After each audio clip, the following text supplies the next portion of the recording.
Hello, Loveland. I'm Mike Meldon, and this is your Loveland Weekly Podcast, brought to you by Gina Dubell-Smith, eXp Realty, and Stone Pillars Farm. One of the reasons I started this podcast, as I often mention, is because I truly believe Loveland has cultivated a unique energy that inspires people to give back and strive for more. The sense of community spirit here is unmatched. As Van mentioned in the last episode, the number of nonprofits that originate here is far above the norm. And that's all thanks to the people of Loveland. That's thanks to you. So when I saw that Paxton's and Ramsey's were nurturing this sense of community through their Trailside Tuesdays initiatives, I wasn't surprised, and I was again inspired. I had the opportunity to sit down with one of the restaurant owners, Kevin Egan, to discuss his life, his restaurants, and the inspiration behind starting Trailside Tuesdays. It was definitely a pleasure getting to know Kevin. He's a great guy, as I expected, and I think you're going to enjoy our conversation as much as I did. Today is Tuesday, October 1st, 2024. My name's Kevin Egan. Lived in Loveland since moved out here in 1997. Okay. So it's about when I came, 98. Hard to believe it. Right.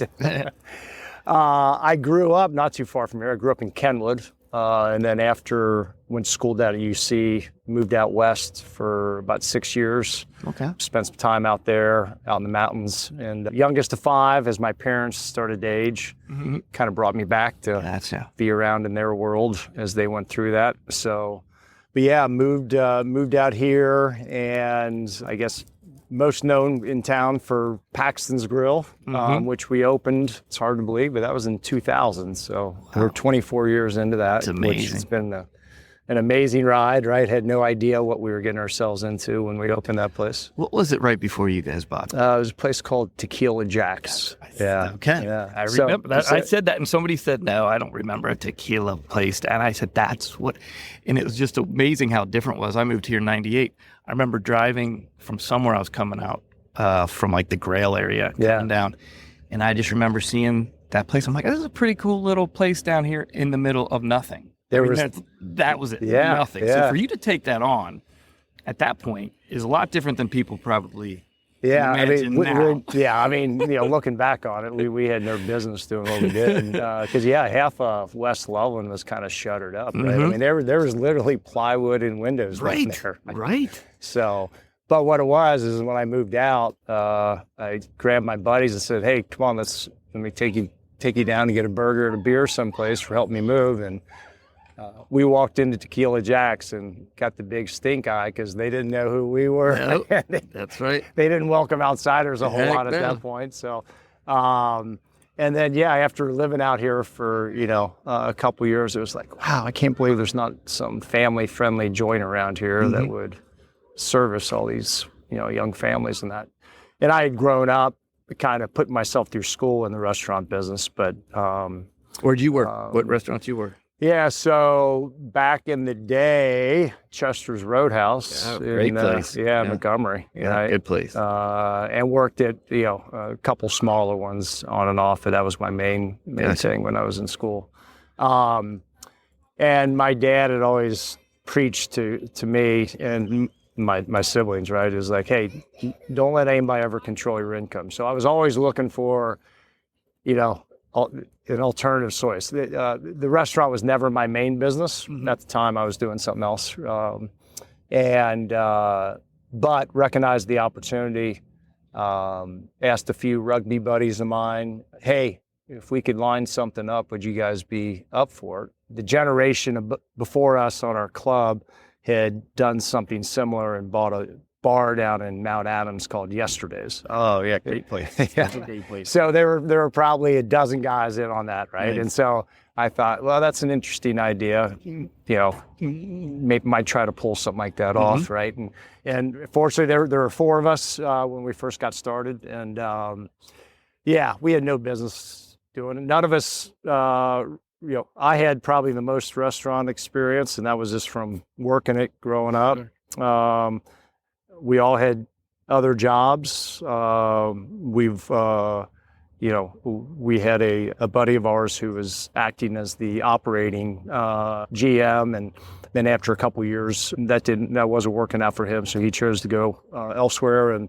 And so for the first 5 years, we tried everything to put ourselves out of business, right? We made all the classic, right, figuring it out, making all the classic mistakes, etc.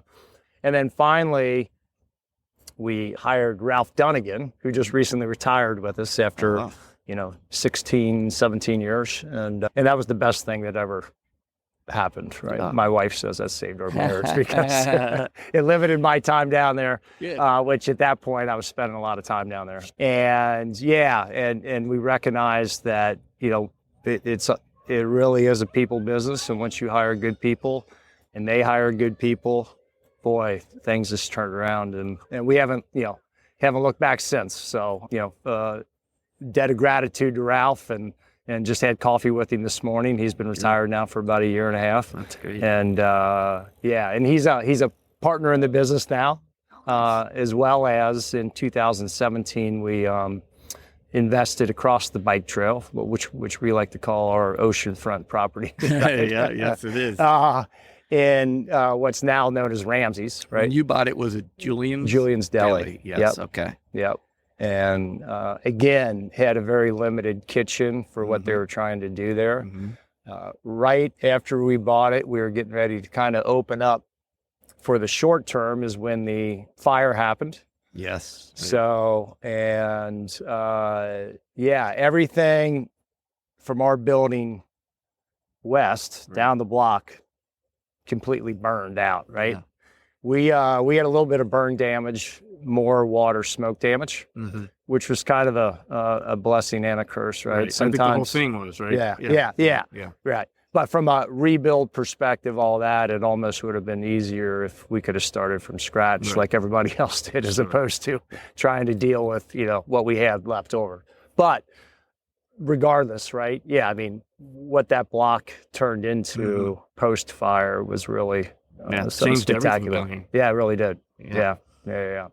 And we've been, that was huge for us. Ramsey's has a very different vibe than Paxton's. That's what's so cool about it. Yeah. That it's what you need down here. You need that little bit different type of thing. And And who came up with that? Yeah, that was something that myself and another partner, we would sit around and talk about. We'd sit in Paxton's, look out the side window and think, man, we love our spot, but that's ground zero over there, right? And you did it right. I mean, just with the open and all long ways along the trail. I mean, again, a bunch of non-restaurant guys. We got pretty lucky in thinking things through.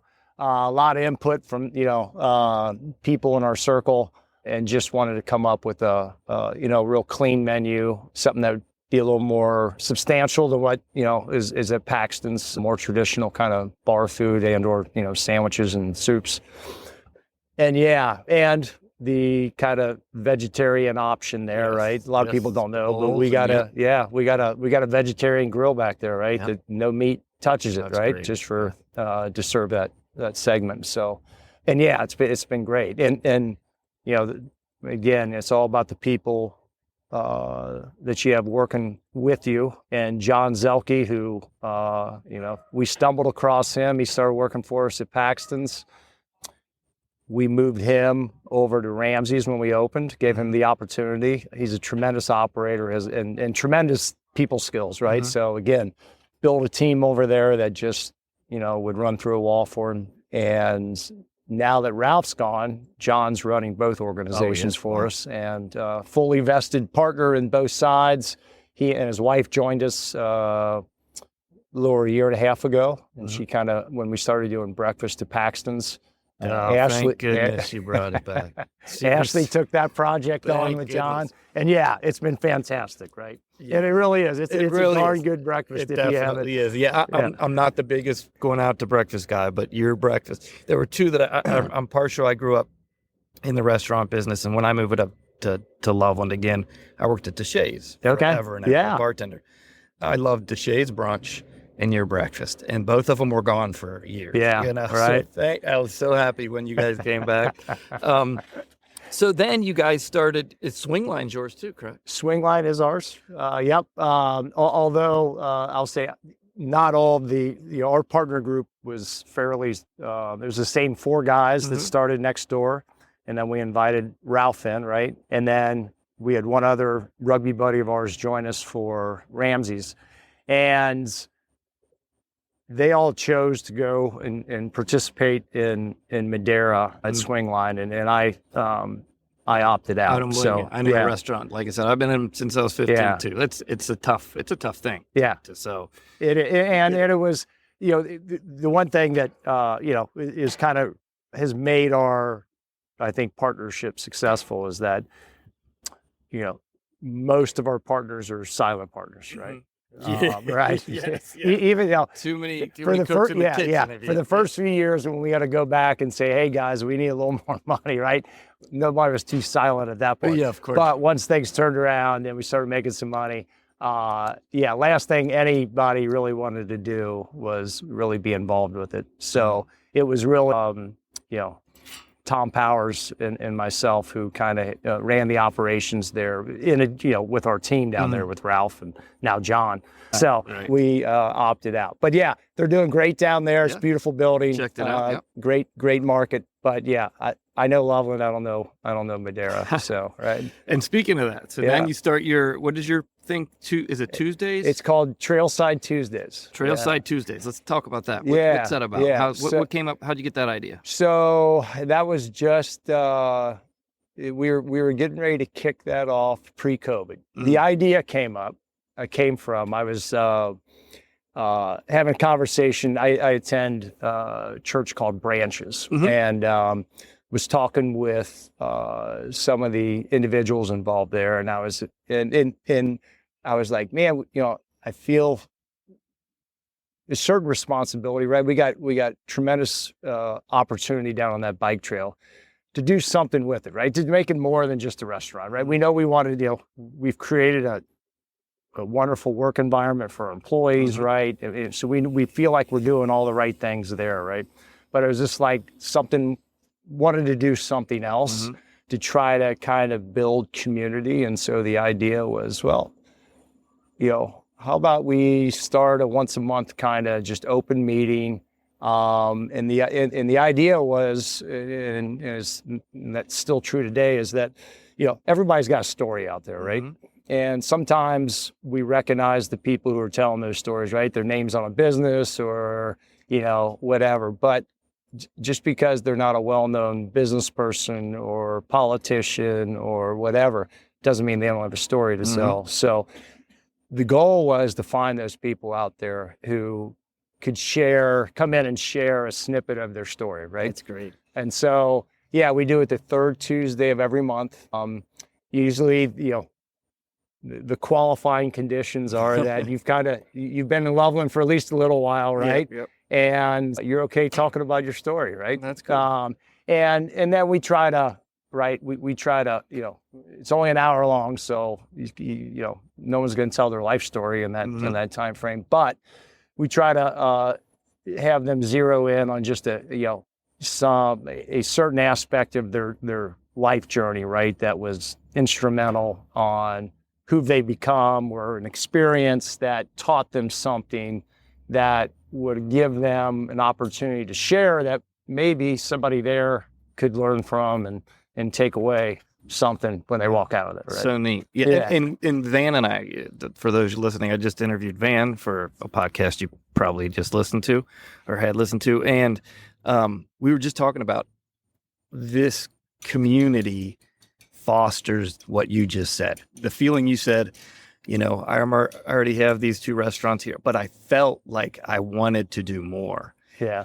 Loveland does that to people. I mean, that's the whole reason I have a nonprofit and this podcast. You know what I mean? I feel that I get so much from the community. I love the energy this community has that you want to give back. Right on. When you said that, that's exactly what I'm thinking. I'm like, you felt you needed to do something. Yeah. Like, that's amazing. Yeah. And that's what Van was saying, is that we have so much of that going on here. It feeds itself. It really does, right? And I never, right? I mean, I consider myself very much kind of an introvert. So for me to kind of like do these type things, I mean, it's completely out of my comfort zone, right? But it was, right, the cause is bigger than the fear, right? Sure. And all that. So, and I was just talking with somebody about how we just came off this big weekend of Oktoberfest down here, and there were thousands of people walking around down here. And I imagine that probably a good portion had never been here before, right? And they probably walked out of here thinking, wow, man, what a beautiful place Loveland is, right? Yes. And, I was talking with the other Loveland residents, like, man, we get to call this home, right? This is home. I wouldn't want to be any other place, right? I mean, big fan. Yeah.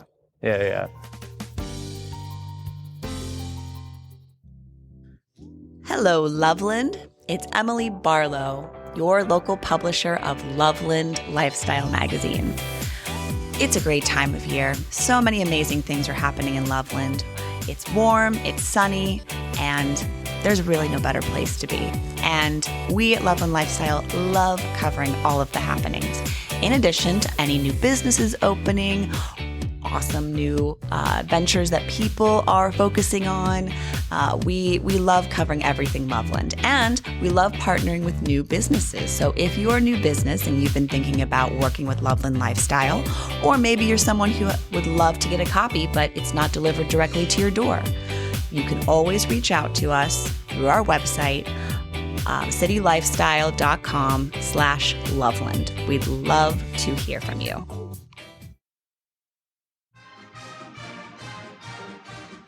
Hello, this is Elise Knapschafer back with another Loveland High School Weekly Update. So this week, some seasons are starting to wind down as we are reaching the end of many fall sports. Some are still in motion, but we do still have a lot of good games at the school this week. At home, there's 2 girls volleyball games, 2 girls soccer games, and a boys soccer game. And even though it's not home, girls tennis has OHSAA sectionals, so if you know any tennis players, definitely go and watch that. On Friday, the game this week is at home, and it's versus Winton Woods for football. And it's also military/camo night, so it'll be honoring veterans, active duty, and it'll be a lot of fun, so make sure to go watch that. Also, on Wednesday, there is a show choir vocal concert, so if you know anyone in show choir, that should definitely be something fun to go watch.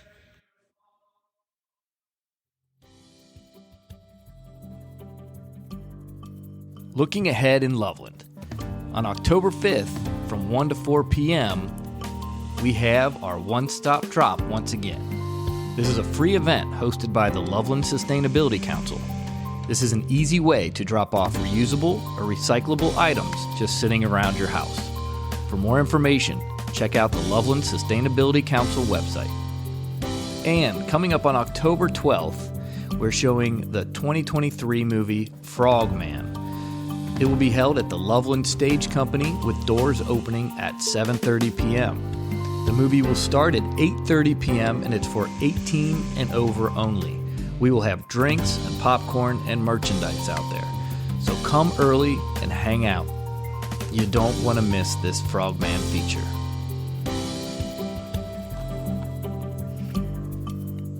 As I always say, we have something truly special here in Loveland. Thank you for listening and have a great week.